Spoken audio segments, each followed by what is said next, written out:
Welcome back to British Focus. Today, we're diving into a powerful story making headlines across the nation. Students from Oxford Action for Palestine have staged a bold protest by occupying the historic Radcliffe Camera Library building, part of Oxford's iconic Bodleian libraries. Their demand? That the University of Oxford cut all financial ties with Israel.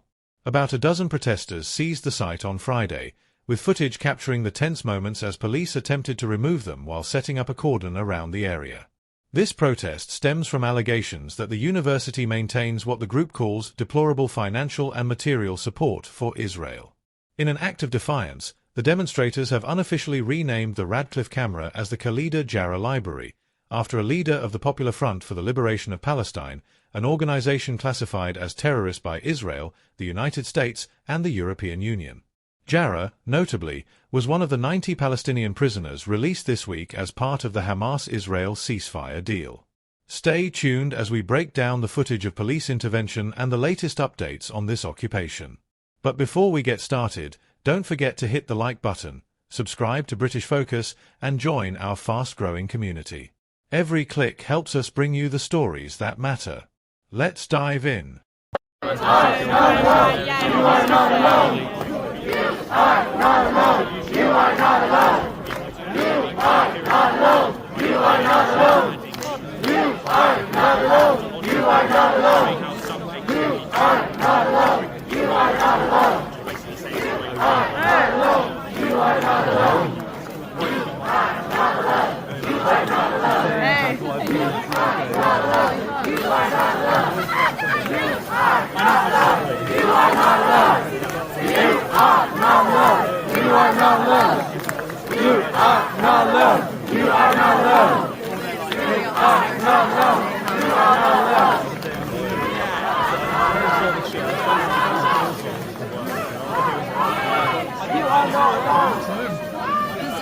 purpose to be annoying. I believe that we will win. I believe that we will win. I believe that we will win. I believe that we will win. I believe that we will win.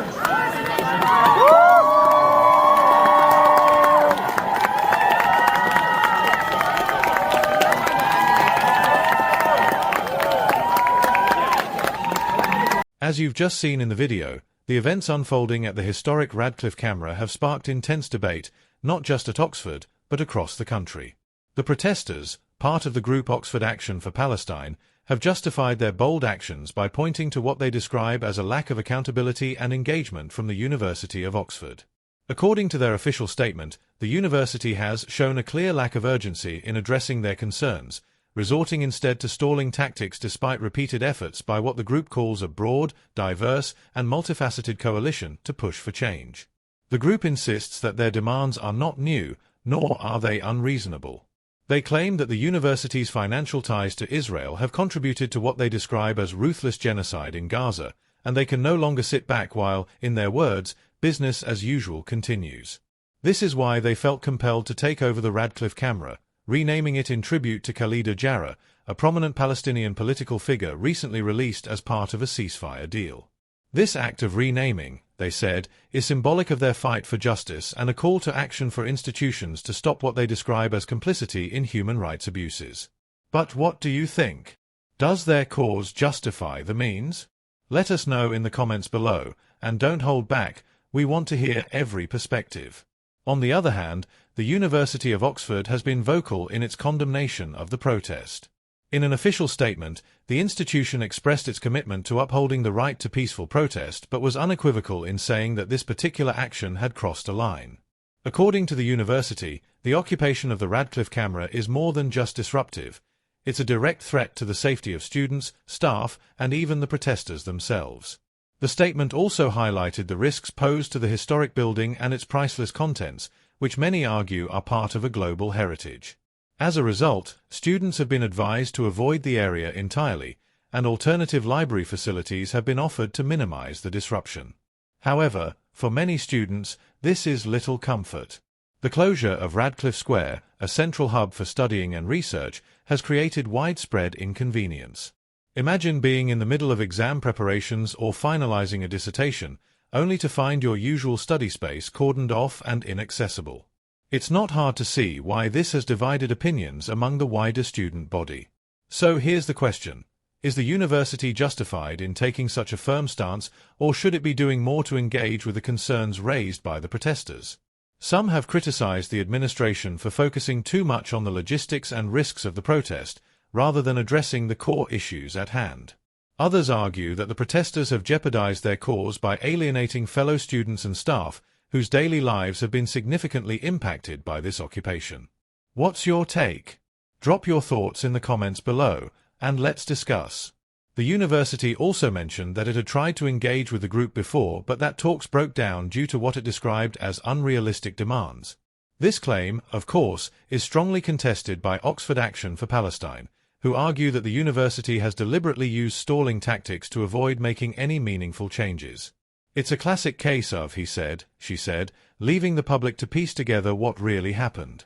In the meantime, the occupation continues, with no sign of resolution just yet.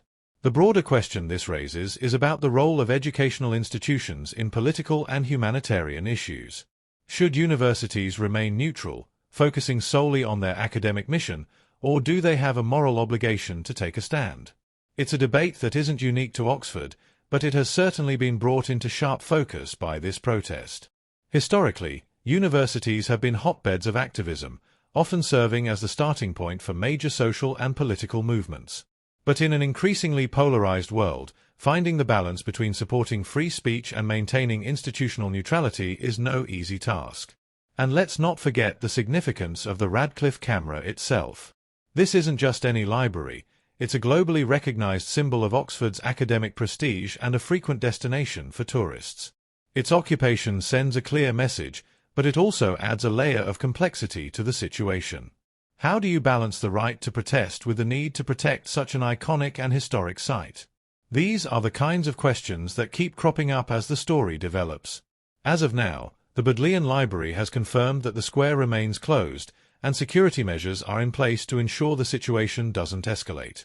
Police have been seen monitoring the area, and there have been reports of ongoing efforts to negotiate with the protesters.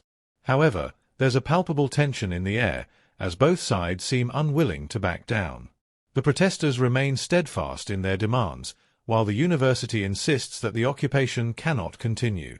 What happens next is anyone's guess. Will the university find a way to re-engage with the group, or will the protesters be forcibly removed? Will this incident spark a broader conversation about institutional responsibility and activism, or will it fade into the background once the occupation ends? One thing's for sure, this is a story that's far from over. If you've stayed with us this far, thank you for tuning in. We want to know what you think about everything we've covered today. Do you side with the protesters, or do you think the university is right to take a hard stance? And more broadly, how should institutions like Oxford navigate these kinds of issues? Share your opinions in the comments section, and let's keep the conversation going. Before you go, don't forget to like this video and subscribe to British Focus for more updates on stories that matter. Your support means the world to us and helps us continue bringing you the latest headlines and insights. In other news, a tragic incident in southwest London has left a community in shock. Early this morning, emergency services were called to Door Road in Putney following the fatal stabbing of a 75-year-old man. The call came just after 3 a.m., and the police, along with paramedics, arrived swiftly on the scene. Despite their best efforts, the man succumbed to his injuries. The police have since arrested a suspect on suspicion of murder, and it has been confirmed that the individual knew the victim. While formal identification is still pending, authorities have already informed the victim's next of kin. Detective Superintendent Amanda Mooney of the Metropolitan Police made a public statement expressing their commitment to supporting the bereaved family during this incredibly difficult time. She acknowledged the profound impact this incident is likely to have on the local community, adding, "We believe this to be an isolated incident, and there is no wider threat to the public." This tragic event has understandably left many residents feeling uneasy.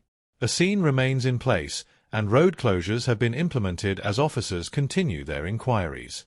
You might notice an increased police presence in the area today, which, according to authorities, is both for the ongoing investigation and to offer reassurance to the local community. The police have urged anyone who was in the vicinity at around 3 a.m. and may have seen or heard anything unusual to come forward with information. Even the smallest detail could be critical in piecing together the events leading up to this heartbreaking crime. For the residents of Putney, this kind of violence feels deeply unsettling, particularly in a neighborhood known for its quiet, leafy streets. It's a reminder that no area is entirely immune to tragedy. This is why it's so important for communities to remain vigilant and for individuals to come together to support one another during times like these. What are your thoughts on this shocking case? Do you think incidents like this reflect broader societal issues, or are they isolated events? Let us know in the comments below. And if you're local to the area, how has this affected the community atmosphere? We'd love to hear your perspective. As the investigation progresses, we'll keep you updated on any significant developments. In the meantime, if you're in the Putney area and have concerns, don't hesitate to speak with one of the officers stationed nearby. They're there to assist and to listen to any information you might have. This story is still unfolding, and your voice could make a difference. If you haven't already, hit the like button and subscribe to British Focus. We're committed to bringing you the latest news with thought-provoking discussions on the stories shaping our world. In other news, Oxford City Council has introduced a significant policy aimed at addressing the housing challenges within the city. Plans to double council tax charges on second homes have been approved, a move designed to make Oxford a fairer place to live. This decision means that homeowners with second properties within the council's jurisdiction will soon face a 100% premium on their council tax bills, effectively doubling what they currently pay. Around 668 properties are expected to be impacted by this change, which is set to come into effect in April 2025. While the council had initially aimed for an earlier implementation in April 2024, the plan encountered delays. These were due to government guidelines requiring a 12-month notice period for affected homeowners following the legislation's royal assent, which was only granted in October 2023. Despite this setback, the council has remained firm in its commitment to the policy, arguing that it is a necessary step to tackle inequalities in the local housing market. What's your take on this bold decision? Do you think it's a fair move to address housing challenges, or could it place an undue burden on second home owners? Share your thoughts below.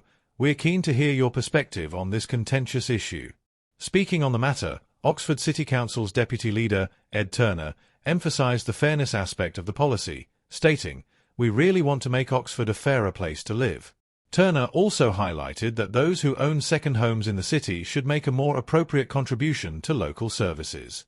The deputy leader underscored the urgency of generating additional revenue to support public services, adding, "We need this money, and I think we will be charging from the first moment that we legally can." Oxford isn't the only city considering such measures. Across the country, councils are exploring similar policies to address housing shortages and generate much-needed funds for local services. For instance, Wandsworth Borough Council has announced plans to impose a 100% council tax premium on homes that have been vacant for 12 months.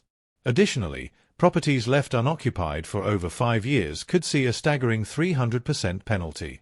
These measures reflect a growing trend among local authorities to tackle housing issues head-on. But is this the right approach? Critics argue that these policies risk alienating property owners, particularly those who may not be in a position to use their second homes as frequently as they'd like due to personal or financial constraints. Others point out that such measures could have unintended consequences, such as discouraging investment in the local housing market. What do you think? Is it fair to ask second home owners to bear the brunt of these housing reforms, or should councils be looking elsewhere for solutions? Supporters of the policy, however, argue that it's long overdue. Oxford, like many cities in the UK, has faced significant challenges with housing affordability.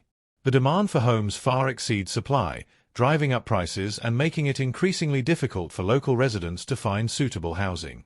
By imposing higher taxes on second homes, the council hopes to deter property owners from leaving homes unoccupied and encourage them to rent or sell these properties, thereby increasing availability in the market. It's a complex issue with no easy answers, and opinions are understandably divided. On one hand, the policy could provide much-needed relief to communities struggling with housing shortages. On the other hand, it raises questions about fairness and the potential impact on property owners. Whatever your stance, it's clear that local authorities across the UK are grappling with these challenges and exploring innovative, if sometimes controversial, solutions. As always, we'd love to hear what you think. Do you support Oxford City Council's move to double council tax for second home owners, or do you believe there are better ways to address the housing crisis? Let us know in the comments section below. And if you're a second home owner yourself, how do you feel about these changes? Your voice is important in this conversation. Before you go, don't forget to give this video a thumbs up and subscribe to British Focus. We're here to bring you the latest news, thought-provoking discussions, and insights on the stories shaping the UK. Thanks for joining us, and we'll see you next time.